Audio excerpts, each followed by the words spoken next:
Welcome to Failed Forward, a podcast for professionals who are wondering, how the hell did I get here? Join your host, Rachel Durkin, and me, Donna Miller, as we discuss the messy, bumpy, and often unattractive journey to success. After all, if it isn't hard to do, is it really worth doing?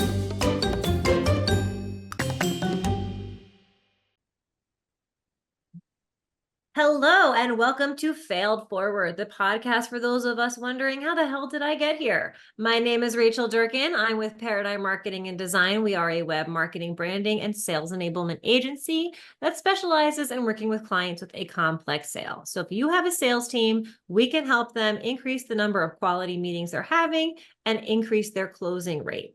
I am joined by my lovely and talented co-host, Donna Miller. Donna, how are you doing? I am fantastic. Thank you for asking, Rachel. Yes, I am Donna Miller, Chief Visionary Officer at C3 Workplace and founder of Donna Miller Business Growth Consulting, where for the last 30 years, we've been helping companies accelerate their growth by providing business advisory and support services around operations, business development, and finance. We allow growing teams and business owners to focus on that which actually really truly drives the business forward instead of that day-to-day administrivia. Our clients know that by bringing us in to build systems that are efficient, connected, and executable, either by us or by them, they are laying the groundwork for building a business that runs without them involved in the day-to-day. And we are delighted during this episode of Fail Forward, How the Hell Did I Get Here, to be joined by Julbert Abraham. Julbert, tell our audience what you're doing and the fabulous success that you've had in your career. Wow. Well, thank you for having me, guys. I'm excited. Thank you, Rachel, Donna. You guys are amazing. A little bit about me. I'm originally from Haiti, been here for 26 years, learned English here. I had my first company at 18, then work in corporate, then started a digital marketing company with a specialization on LinkedIn. Grew that business where at a point we had over 700 clients all over the world. Small businesses, solopreneurs. We also had large companies too. Was fortunate to exit that business, sold it last year, took some time off, and now I own a virtual professional staffing company. We have 125 team members between Asia, Africa, and the Caribbean. And we're helping businesses by reducing the operating costs by having someone in their team to handle some of those admin work. So I'm excited to be here and can't wait to see how I can add value to your audience. Awesome. Amazing. So Julbert, your story, you kind of say it nonchalantly, but it's fascinating. I came from a different country and I learned English, and I had like 6 businesses, and you've obviously accomplished a lot in your life. So tell us a little bit about your journey, your growth, and what obstacles did you face? We might have to do like 3 episodes for this one. It's been I'll take you back, right? Because when I first came to the States, my first big obstacle was learning English. And you coming in a different country, you don't know anybody, you have no money, you're young, and you've heard that saying when you were in Haiti that when you come to America, it's the dream, it's gold all over, you had all this stuff. But overcoming that first obstacle of learning English to me was my first priority. And what I found that worked well for me is staying away from people that came from the same country I came from. So I can be in an environment where I have to force myself to learn. So most of my friends weren't Haitian, they were Americans, because I wanted to force myself to learn the language.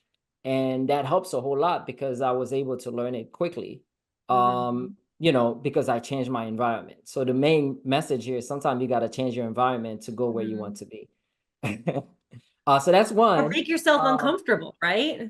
Yeah, you gotta be uncomfortable. I mean, that's entrepreneurship altogether, right? So if you're building a business, you want to grow the business, you gotta go on, you gotta be uncomfortable, because guess what? If you stay in your comfort zone, you never grow. So that was one challenge. I'll give you another one. After I learned English and fortunate to have a really good years in college. I studied my first business there. Then what ended up happening is I ended up working corporate.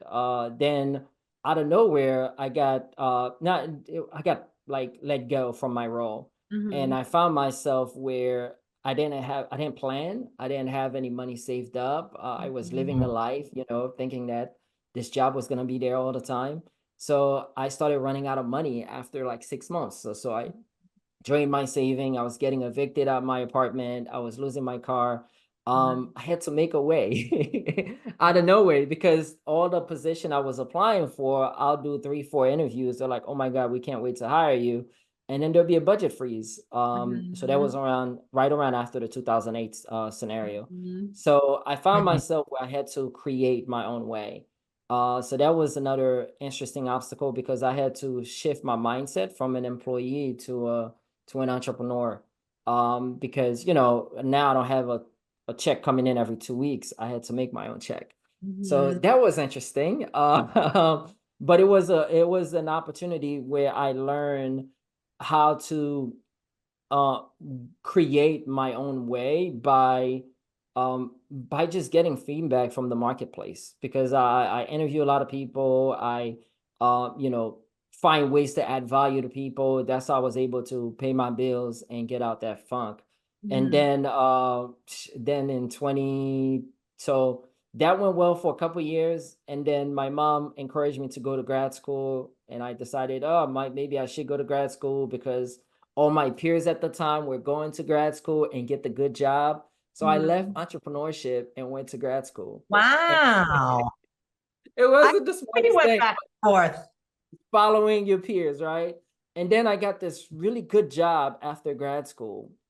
um that was the turning points for me because at that job I was able to help them build a plan that helped them generated a lot of money really quickly, and then they let me go.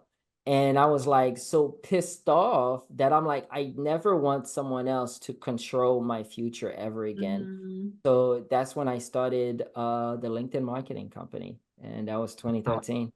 So the whole LinkedIn business had some amazing ups and some interesting downs, from hiring the wrong people to Mhm. not firing people on time and draining your resources, uh, to COVID and being able to reinvent yourself and going back and build it up again.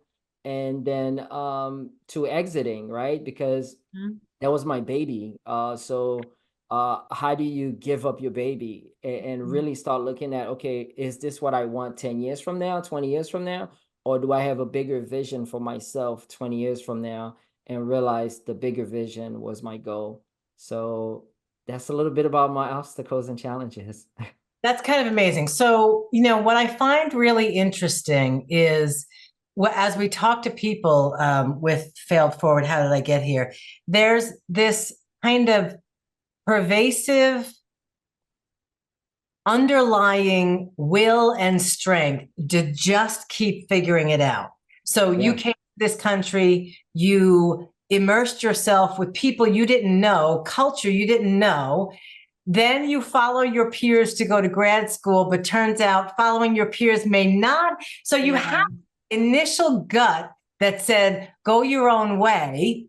And Mhm. you listened to it and you found success. You didn't listen to it, maybe not so much. So talk to us in all of that. What is the process or the lesson um, that helps you to move from where you are to where you need to be? What's the figure it out process? You've done so Um, many different things. yeah. So to me, what I found is that one is self-awareness. The more I start being more aware of my decision, I analyze, okay, I made this decision. This was the outcome. Was this what I wanted?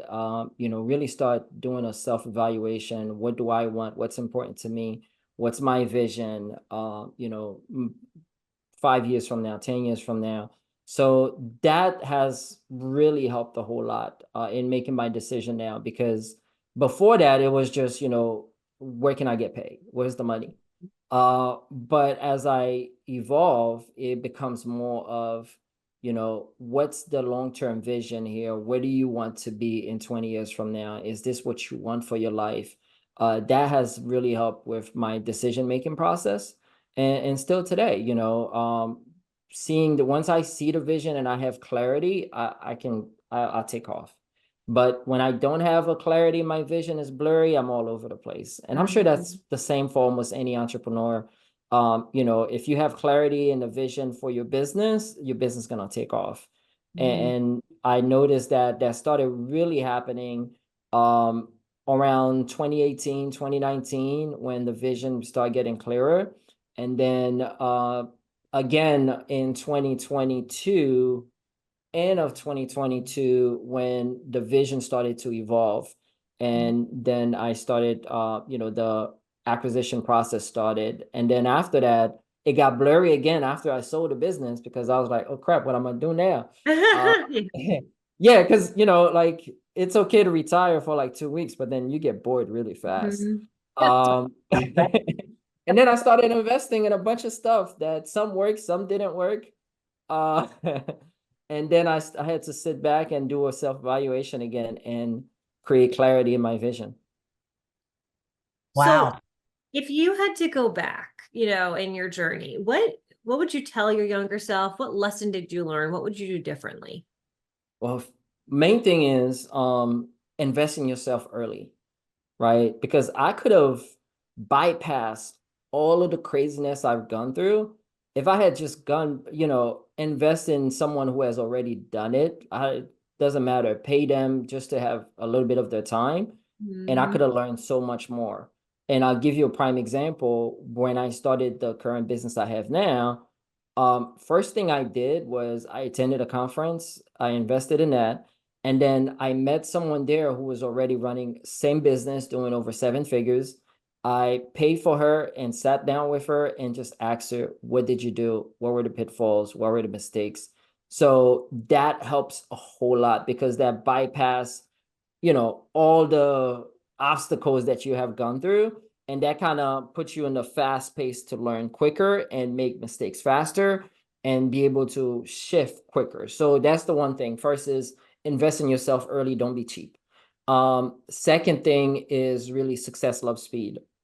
One thing that I've noticed over time is 99% of the most successful people I know, they do everything quickly, right? So I had someone that exited his business at 419 million. I sent him an email. He reached back out to me quickly. We had the interview with him in less than 2 weeks. Everything is quickly done. So success loves speed. I've noticed that helps a lot, because that helps you fail faster and learn quicker and be able to move on. So these are my two things. That's great. I love that, because it is true. Like a lot of like an analysis paralysis is a real thing. And like moving to activation, and like it doesn't have to be perfect, it just has to happen, is so Yes, critical. Right. I agree And 100%. I also think whether it's measuring your own perspective or view on something, part of that speed, success loves speed, is analyzing the data. And you know, Ray, you've been doing that forever. And I get that that's part of it. Yeah, I mean, I'll tell you, like, I do that every month, right? It's okay. What did, like, earlier today? I woke up around 4:30.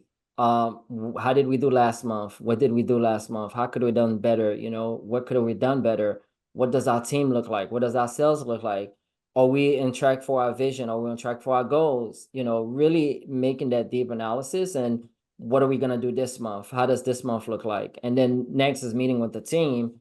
To lay out, you know, are we gonna keep doing the same path, or do we need to change some things? What did we learn?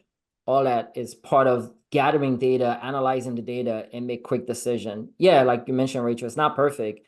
And I'd rather not be perfect, but get it done, because I can learn quickly and I can deviate as quick as possible. And you can make adjustments more quickly. Yeah, exactly. You know. Absolutely. So Julbert, this is amazing. I could talk to you all week, but we're running up on time. So tell our audience how they can find you. Very simple. You could LinkedIn, J.Abraham. You could find me there. Instagram, Task Maven Services. That's our Instagram. LinkedIn again, Task Maven Services. Facebook, Task Maven Services, or Julbert Abraham on Facebook. Or go to our website, taskmavenservices.com. So appreciate you guys having me here, and anything I can do to help your audience, I'm here. Oh, that's great. Thank you, Julbert.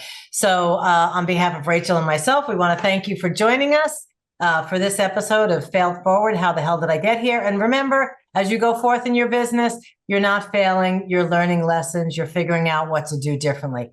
Thanks, everybody. See you next time. Thank you.